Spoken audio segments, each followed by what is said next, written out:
Gambia, Angola, China Holding, Gash, producers of the finest tomato paste in the Gambia. Jaja tomato paste, available in 5 kilos, 1 kilo and in sachets. For wholesale and retail, visit our factory at Banjulanding. We are also producers of Jaja mineral water, cool, clear and fresh. Gash, Gambia, Angola, China Holding, with headquarters at Fatu Golden Plaza, Mile 7, Bertel Harding Highway. Gash Group also provides the best security company, Gash Security, for your offices, warehouses, homes and personal property. Gash Group for all your construction projects, offering you quality water reticulation for your gardens, pump irrigation, tidal irrigation projects and all types of buildings. You can contact Gash on 396-7894, 700-8993, 373-0259. Visit us at Gash Global Group on Battle Harden Highway, Fatu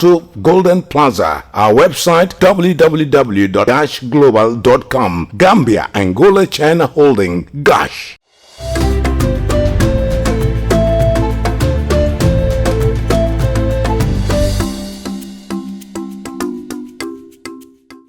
It's a warm reception to our studio here in Sarakunda. This is Star TV News with me, Maimuna Fadera. In the headlines tonight, President Barrow sworn in new trade minister. Gambian Navy nets 6 illegal trawlers, local fishermen note and ask for more. Head teacher gets 15 years for raping schoolgirl. On the international scene, U.S. election, Brazil and Mexico yet to congratulate Joe Biden. Europe's resurgent outbreak, deaths, infections rise on continent. Well, those were the headlines, and now the news in details.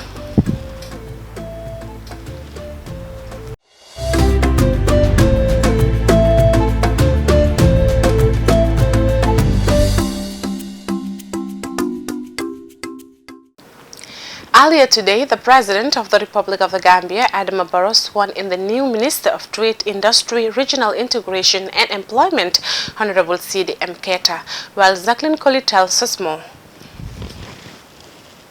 President Barrow appointed Mr. C.D. Keita as Minister of Trade, Industry, Regional Integration and Employment on the 2nd of November 2020 after he fired former Minister of Trade, Lamin Job, a month after.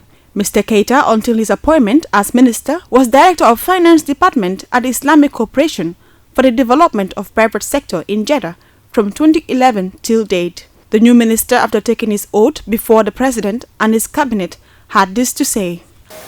I accept the appointment to the position of the office of the Minister for Trade, Industry, Regional Integration and Employment, as well as a member of the cabinet wholeheartedly, and I'm humbled by the trust and confidence you have bestowed upon me to serve you as the President of the Republic, our government and the Gambia at large. Mr. Keita said his decision to accept this role arrived after a deep reflection, as it requires a lot of personal sacrifices, as this role will enable him to serve his country in a position of responsibility that can support his desire to positively impact the lives of his fellow citizens. My fellow Gambians, I deem it a civic duty to partake in the development of my country, and hence the consideration of the common good for the Gambia override my personal interests. I take this opportunity to call on fellow Gambians to participate in national development, as the development of the Gambia is the business of every Gambian. I look forward to work with my cabinet colleagues in the true spirit of collective responsibility to advance the cause of national development. In so doing, I will seek the support of the cabinet members, and wherever I can be of help to any one of you, I will willingly serve my services. The President, Adama Barrow, congratulated the new minister and wishes him success in his new task. Ladies and gentlemen, this is an era of transition that calls for change in the nation. We know, however, that instituting change is never an easy task. It is bound to be resisted. But with the right approach, right policies, relevant knowledge and experience, creative thinking, and bringing out the best in the people and our institutions, we can succeed and transform the country positively. The president added that the appointment of CD Keita will create more development in the Gambia. Jacqueline Colley reporting for Star TV News. The Gambian Navy has arrested 6 fishing vessels illegally found poaching on Gambian waters. According to the Gambia Armed Forces, GAFT, on Wednesday, the arrest involved 4 Chinese vessels, 1 Gambian-owned and a Senegalese trawler. The local fishermen and activists have nonetheless challenged the government to put up more active monitoring mechanisms while applauding the Navy for the surveillance and arrest of defaulters. Well, Winter Colley reports. The GAF says its Navy operations at sea are a continuous process regarding coastal surveillance and fisheries protection zone. Since the government of the Gambia issuance of COVID-19 regulations, which include the closure of the country's borders, both sea, air and land, in a bid to curtail the spread of the viral disease. The Gambia Navy intensified patrols and surveillance along the country's waterways. As such, the Gambia Navy from the month of October to November 2020 has made significant gain against illegal fishing as 6 major arrests have been executed during different patrols within the country's waters. The Navy on 2 separate incidents on the 6th and 29th October 2020 carried out arrests on 2 different vessels from fishing in a prohibited zone. The vessels were Superfly 1 and Betty Dark 709. According to the GAF statement, the Navy, in collaboration with the Fisheries Department and Seaship Head, conducted joint coastal surveillance and fisheries protection on November 4th, during which 4 arrests were executed for fishing in prohibited zones. 1 Gambian-owned, 1 Senegalese, and 4 Chinese vessels. They are all currently barred at the fisheries jetty under armed guards. The Gambian artisanal fishermen have long expressed worries over the illegal fishing activities, particularly involving industrial fishing trailers on the waters. They fear that overfishing and the use of wrong nets is causing shortage of fish. A fisherman in Gunjur, Omar Sedi, applauded the Navy for arresting the vessels, adding that it's a good step that will preserve the fish. If you see, most of the people are complaining that the Gambia waters have no security or protection because the Navy underperforms. This shows that they are doing good because these trailers are really destroying our sea. They sometimes go beyond their required coverage limit. This will send a clear message to those who are doing the same act to ensure they learn from this case. An environmentalist activist in Sanyang, Jaula, expressed concern about the increasing number of vessels, which is contributing to overfishing on Gambian waters. He is concerned that the fishing nets the operators are showing to the authorities are not the only net they use at sea. I don't believe there are any regular monitoring system that regularly monitors their activities and when they fish. I don't think there are any mechanism or anything that is following their activities there. Generally, that overfishing is going to kill or minimize our fish resources in a very near future. Arresting them will help our juvenile fish to grow and have a sustainable fishing industry.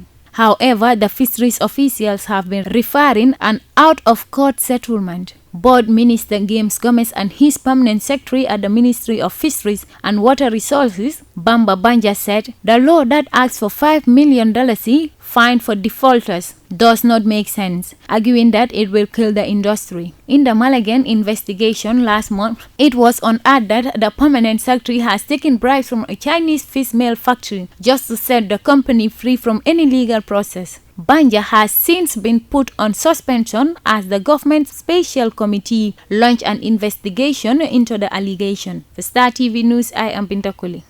When Peter Okey, head teacher of a nursery school in Bakau, was found guilty of raping a 13-year-old girl and escaping from lawful custody.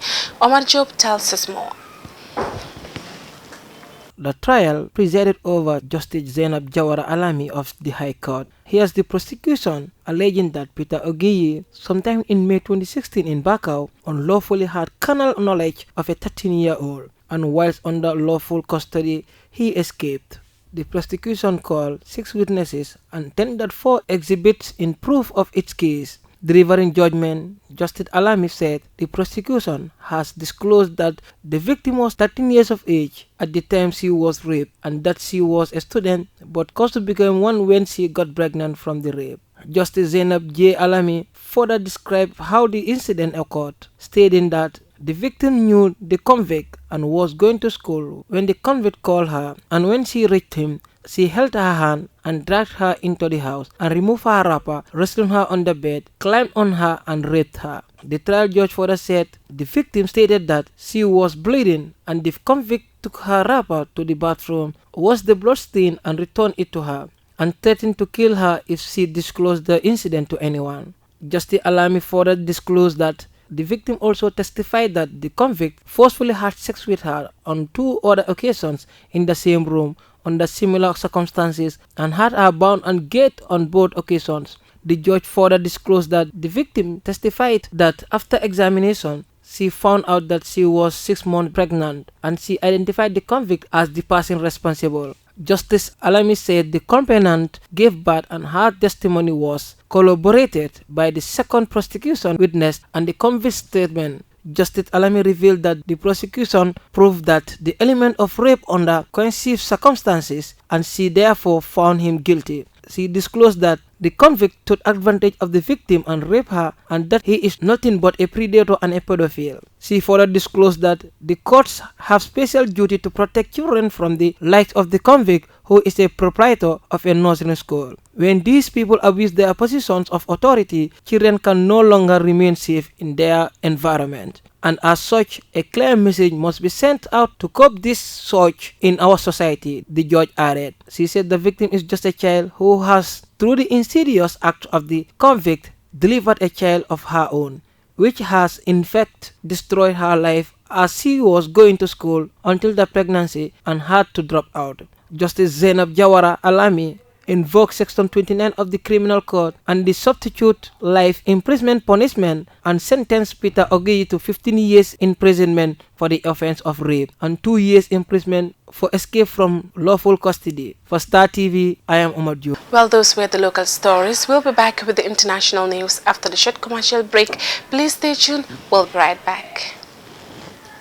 Gambia, Angola, China Holding, Gosh, producers of the finest tomato paste in the Gambia. Jaja tomato paste, available in 5 kilos, 1 kilo and in sachets. For wholesale and retail, visit our factory at Banjulunding. We are also producers of Jaja mineral water, cool, clear and fresh. Gosh, Gambia, Angola, China Holding, with headquarters at Fatu Golden Plaza, Mile 7, Bertel Harding Highway. Gosh Group also provides the best security company, Gash Security, for your offices, warehouses, homes and personal property. Gash Group for all your construction projects, offering you quality water reticulation for your gardens, pump irrigation, tidal irrigation projects and all types of buildings. You can contact Gash on 396-7894, 700-8993, 373-0259. Visit us at Gash Global Group on Battle Harden Highway, Fatu Golden Plaza. Our website www.gashglobal.com. Gambia, Angola, China Holding, Gash. Welcome back. After that short commercial break, we now look at the news beyond our borders. U.S. election, Brazil and Mexico yet to congratulate Joe Biden. The presidents of Latin America's 2 largest countries have held back from congratulating Joe Biden for winning the U.S. presidential race. Brazil's President Jair Bolsonaro has already issued a challenge to the president-elect, threatening him with retaliation of Biden made good on threats to Bolsonaro over the fires in the Amazon. Mexico's Andres Manuel Lopez Obrador said it was a question of principle. He did not want to meddle in the U.S. internal politics and will wait until all legal disputes were resolved. Al Jazeera's Monica Yenkiut report from Rio de Janeiro, Brazil. When many Americans were celebrating Joe Biden's recent presidential victory, the presidents of the 2 largest Latin American countries stood out by keeping silent. Mexico's Andres Manuel Lopez Obrador said it was a question of principle. He did not want to meddle in America's internal politics and would rather wait until all legal disputes were resolved. We had no differences with Democratic Party candidate Joe Biden, no problem with him. Brazil's Jair Bolsonaro gave no explanation for his silence, but made it clear he holds a grudge against Biden and was ready to challenge him if he made good on his environmental campaign promises. We've recently seen a chief of state candidate saying that if I don't put out the fires in the Amazon, he will impose trade barriers against Brazil. How can we confront this? Diplomacy is not enough. When we're done yelling, we need gunpowder. We don't have to use it, but they must know we have it. Ambassador Rubens Recupero, who served as Brazil's environment minister and finance minister in the 1990s, says Bolsonaro's statements are meant to please hardcore supporters, but that Brazil will ultimately pay a price. Our situation will be of more isolation with less possibilities of attracting foreign direct investment or to negotiate trade deals with foreign countries. Bolsonaro has also been attacking China, Brazil's main trade partner. Like Trump, he blames the country for spreading the virus and has been warning Brazilians that Chinese vaccines are not trustworthy. Bolsonaro once more downplayed the virus, using derogatory terms to describe Brazilians who, in his words, were being fearful in the face of death. COVID-19 has claimed the lives of 162,000 Brazilians, making it the world's largest hotspot after the United States. Monica Yanakiev, Al Jazeera, Rio de Janeiro. Europe's resurgent outbreak deaths infections rise on continent. Europe is experiencing an aggressive surge in virus infections, with daily deaths steadily rising to match the peak of the first wave in spring. More than 50,000 people have now died in the UK, making it Europe's worst affected country for COVID-19 deaths. Spain's number of dead within 24 hours has already increased to more than 400, its highest since the second wave began. France is now using mobile units to treat non-COVID patients as its hospitals fail to cope, and Germany is also struggling. Well, Al Jazeera's Andrew Simmons reports. For the UK, it's another landmark in the spread of COVID, and it's causing alarm. More than 50,000 people who tested positive have died. Britain's total of dead is now the highest in Europe. Nearly 600 deaths on Wednesday overtakes figures since May in the first wave. Every death is a tragedy, and we mourn everybody who's gone, and our feelings are with their families and friends as well. We're not out of the woods yet. It does still require everybody to follow the guidance. Elsewhere in Europe, the spread is on the increase too. In Italy, where hotels are now being used to cope with an overspill of patients, the number of cases has now passed 1 million. That's despite increased lockdown restrictions such as here in Florence. Spain's number of dead within 24 hours has increased to more than 400. It's the highest since the second wave began. France is now using mobile units to treat non-COVID patients because of demands on its hospitals. Germany as well continues to struggle. Now we have 2 wards that are pretty much at full capacity and where we are barely able to do our jobs. Hungary is the latest country to increase its lockdown measures. Its parliament has called a 3-month state of emergency that imposes an overnight national curfew. On the ground, countermeasures in the fight against COVID increase, and the race to introduce vaccination programs is also accelerating. The European Union has signed a contract with Pfizer, which has developed the front-runner vaccine with BioNTech. The EU says it's buying 300 million doses. Andrew Simmons, Al Jazeera. Well, before we end the news, a quick recap of our main headlines. President Barrow sworn in new trade minister. Gambian Navy nets 6 illegal trawlers, local fishermen note and ask for more. Head teacher gets 15 years for raping schoolgirl. On the international scene, US election, Brazil and Mexico yet to congratulate Joe Biden. Europe's resurgent outbreak, deaths, infections rise on continent. That's all for this edition of the news. Do enjoy the rest of our programs. Join us tomorrow for more news. Thanks for watching and do have a wonderful night.